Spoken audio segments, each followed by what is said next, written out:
Hello friends, आप सब कैसे हैं। आई होप आप सब बहुत अच्छे होंगे और मैं उम्मीद करती हूँ आप सब अच्छे रहे, खुश रहे और जो चाहे वो आपका पूरा हो। और सब हमारे ब्लॉग में मैं आप सभी का वेलकम करती हूँ। आज मैं आप लोगों को बहुत इम्पोर्टेंट बात बताने जा रही हूँ। वैसे तो आप सब मेरी लाइफ से जुड़ी सारी बातें आप लोग जानते हैं, मैंने सब कुछ आप लोगों को बता रखा है। जो लोग मेरी वीडियो रेगुलर देखते हैं वो लोग मेरी लाइफ के बारे में सब कुछ जानते हैं। हाँ, कुछ न्यू सब्सक्राइबर जुड़े हुए हैं, शायद वो नहीं जानते होंगे, तो वो भी अगर वीडियो रेगुलर देखेंगे तो उनको सब पता चल जाएगा।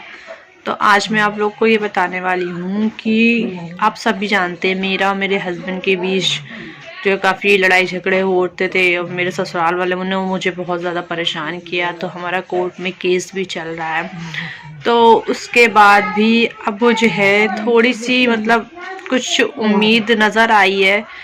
उम्मीद की बात क्या बताऊं कि जो हमारे थोड़े जानने वाले हैं और जो उनके जानने वाले हैं उनको ही जब ये सब बातें पता चली कि हम लोगों का आपस में कोर्ट केस चल रहा है, काफ़ी लड़ाई झगड़ा हुआ, तो उन्होंने थोड़ा सा पहल करी कि उधर भी समझाने की कोशिश करी और इधर भी हमारे यहाँ भी समझाने की सबको कोशिश करी। तो वो जो है ये उन्होंने मुझसे ये बोला कि वो तो उधर से रहने के लिए राज़ी हैं, लेकिन उनकी बहुत सारी शर्तें हैं जो कि हर बार होती हैं। ये पहली बार नहीं है कि मेरे हस्बैंड की बहुत सारी शर्तें हैं। वो जब भी अगर राज़ी होते हैं कि साथ हम रहेंगे तो उनकी शर्तें बहुत ज़्यादा होती हैं। मेरी अब मुझसे उन्होंने सारी बातें पूछी, मैंने उनको अपना सब कुछ बताया कि उनका किस तरह से मेरे साथ रहते थे, क्या थे। लेकिन मैंने जब उन्होंने मुझसे ये पूछा कि क्या आप फिर से रहना चाहते हो अपने हस्बैंड के साथ, तो मैंने उनसे सिर्फ ये बोला कि मैं नहीं चाहती हूँ रहना। मैं कैसे रह लूँ वहाँ पे, क्योंकि ये अब से नहीं, ये 4 सालों से हो रहा है। कि मैं पहले जब मैं करीब शादी का 1 ही साल हुआ था, जब बहुत ज़्यादा लड़ाई झगड़ा ये सब हुआ, मैं यही सोच के चली जाती थी कि चलो लोग समझाते थे कि ये सब चीज़ें हो जाती हैं हस्बैंड वाइफ के बीच, लेकिन मैं कहाँ तक बर्दाश्त करूँ। मैं हर बार ये होता है, कहते हैं ठीक है रहेंगे, अच्छे से रहेंगे, लेकिन उसके बाद फिर से वही मारपीट, वही लड़ाई झगड़ा, वही परेशान करना मेंटली और फिज़िकली दोनों में इतना ज़्यादा मतलब वहाँ रह के टॉर्चर हुई हूँ। तो उसके लिए मैंने तो अपने ही उनको यही बताई कि मैं नहीं चाहती हूँ, मैं साथ रहना ही नहीं चाहती हूँ। बहुत से लोगों ने मुझे ये समझाया है कि नहीं आप जो है गलत कर रहे हो, अगर एक मौका जो है दे के देखना चाहिए, क्योंकि आपकी बेटी है तो आपको अपनी बेटी के बारे में भी सोचना चाहिए। तो मैं ये जो मतलब ना रहने का जो फैसला है ये मैं अपनी बेटी के बारे में सोच के ही कर रही हूँ। अभी तो मेरी बेटी छोटी है, आप सब जानते हैं, लेकिन तब भी वो कितना परेशान होती है। मतलब वो अपने पापा के लिए कि उसको अपने पापा पास जाना है, वो जबकि वो इतने अच्छे से वहाँ रही नहीं है, वो जानती नहीं है, लेकिन सबके मुंह से सुनती है। तो उसका बहुत मन होता है कि वो पापा पास जाए, वो रोती है मम्मा पापा पास जाएंगे। अब अगर मैं इस बार फिर से उनके साथ रहती हूँ अपने हस्बैंड के साथ तो चली जाती हूँ। अब मेरी बेटी इस टाइम पे 2.5 साल की हो चुकी है, वो थोड़ी तो समझदार हो ही गई है, और वो फिर से अगर हमारे बीच कुछ होता है या कोई लड़ाई झगड़ा या फिर से मैं वापस आ जाती हूँ तो तब मेरी बेटी कैसे रहेगी।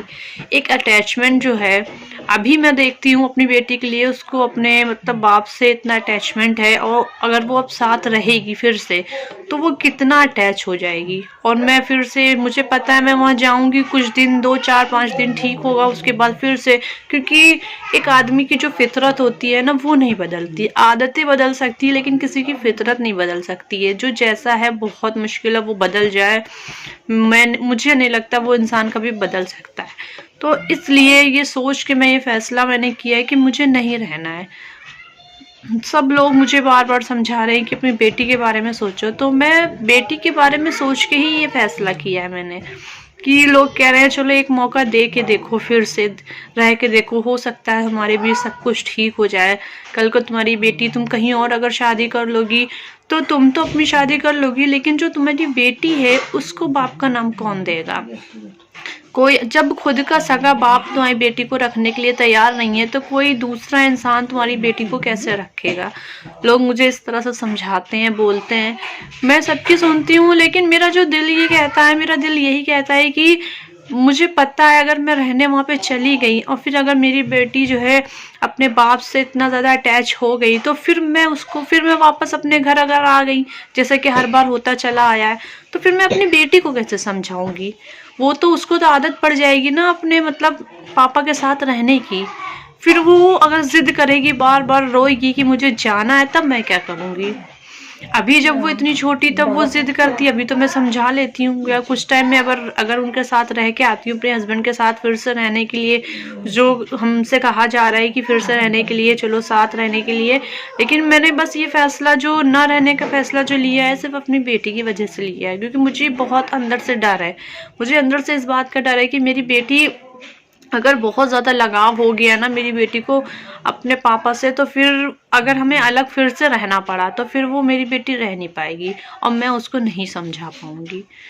लोग कहते हैं कि तुम्हारा फैसला ये गलत है, तुम अपनी बेटी को लेके तुम गलत फैसला कर रही हो, लेकिन मेरा दिल कहता है मैं जो कर रही हूँ बिल्कुल ठीक कर रही हूँ। फ्रेंड्स, आप ज़रूर बताइएगा क्या आपको क्या लगता है कि मेरा ये फैसला क्या गलत है, मैं क्या गलत सोच रही हूँ?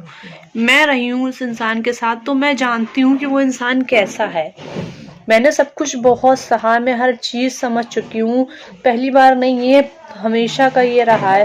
फिर से रहने की बात आ रही है, तो फिर से अगर मैं चली गई, मुझे पता है कुछ नहीं होना है, कुछ दिन ठीक चलेगा, उसके बाद मैं फिर अपने घर पर ही आ जाऊँगी, क्योंकि वो इंसान तो सुधरने वाला नहीं है। और उसके वजह से मैं अपनी बेटी की ज़िंदगी अब नहीं बर्बाद कर सकती। मैं अपनी बेटी को अगर वो रोएगी, तड़पेगी, अपने पापा से मिलने की ज़िद करेगी, तो मैं नहीं बर्दाश्त कर पाऊँगी। बस मैंने ये सब कुछ सोच के इतना बड़ा फैसला लिया है कि मैंने मना कर दिया कि मुझे डाइवोर्स ही चाहिए है। मैं अब रहने के लिए बिल्कुल भी साथ में रहने के लिए तैयार नहीं हूँ। मेरे भाई का जो मैटर है भाई, मेरा ये कहा जा रहा है कि आप अगर नहीं रहना चाहते हो तो एक डाइवोर्स ले लो, यानी कि मैं अपने हस्बैंड से ले ली। और जो मेरे भाई हैं वो, और जो मेरी भाई के साथ मेरी नंद की शादी हुई थी, वो तैयार नहीं है, एक रिश्ता ख़त्म करने के लिए तैयार है, वो नहीं तैयार है कि हम अपनी बेटी का रिश्ता नहीं ख़त्म करेंगे। तो ये सारा मैटर भी आ रहा है, इस वजह से हमारी जो है डाइवोर्स होने में बहुत मतलब टाइम लग रहा है, क्योंकि हम लोग सब ये चाहते हैं डाइवोर्स होगी तो दोनों की ही होगी। मेरी डाइवोर्स होती है, मेरी भाई की नहीं होती। वो भाई के लिए वो लोग तैयार नहीं है, वो कह रहे हैं हम अपनी बेटी का डाइवोर्स नहीं लेंगे। भाई मेरा चाहता है डाइवोर्स लेना, क्योंकि वो भी बहुत परेशान है उन सब लोगों से। तो ये वजह है जिस वजह से हमारा जो डाइवोर्स है अब तक हो नहीं पा रहा है। इसलिए फिर से ये हुआ कि मतलब 4 लोगों की ज़िंदगी जो है ख़राब हो जाएगी, डाइवोर्स होगा तो जाहिर सी बात है डाइवोर्स होता है, असर तो पड़ता है सबकी शादी पे। लेकिन अब जो है फिर से ये सोचा गया है कि फिर से साथ रहने के लिए, मतलब बीच में जो भी इंसान आए हैं उन्होंने दोनों तरफ समझाने की कोशिश करी कि फिर से साथ रहने के लिए आप लोग तैयार हो जाए, एक मौका फिर से दे के देखो एक दूसरे को।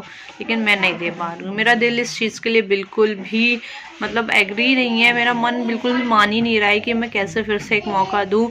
और फिर से मैं बहुत बुरे हालातों से गुजरी हूँ, मैंने इतनी मुश्किल से खुद को संभाला है। कितना जब से मेरी बेटी हुई है उसके बाद से मैं कितना परेशान हुई, मैंने क्या क्या सहा ये मैं ही जानती हूँ, मैंने जो जो देखा है। और अगर फिर से अब मेरे साथ होती है वो सारी चीज़ें, क्योंकि अब तो मैं अपनी लाइफ में आगे बढ़ चुकी हूँ, अब मैंने मेंटली मैं मतलब प्रिपेयर हो चुकी हूँ कि मुझे अपने लाइफ में क्या करना है। और अगर फिर से मैं वहाँ जाऊँगी, साथ रहूँगी, मेरे साथ फिर सब कुछ वैसा होगा, तो फिर मैं शायद इतना नहीं संभल पाऊँगी जितना मैंने खुद को अब संभाला है। तो इसलिए मेरा फ़ैसला बस यही है कि मैं नहीं रहना चाहती हूँ। लोग मुझसे बार लोग मुझे समझा रहे हैं, लेकिन मैंने सबसे ही बोल दिया, अपने घर में भी ये बात बोल दिया है कि नहीं मुझे नहीं रहना है, मुझे ख़त्म ही करना है। आप लोग ज़रूर बताइएगा कि मेरा फ़ैसला ये सही है या गलत है। मिलते हैं फिर नेक्स्ट व्लॉग में, तब तक के लिए टेक केयर, अल्लाह हाफिज़।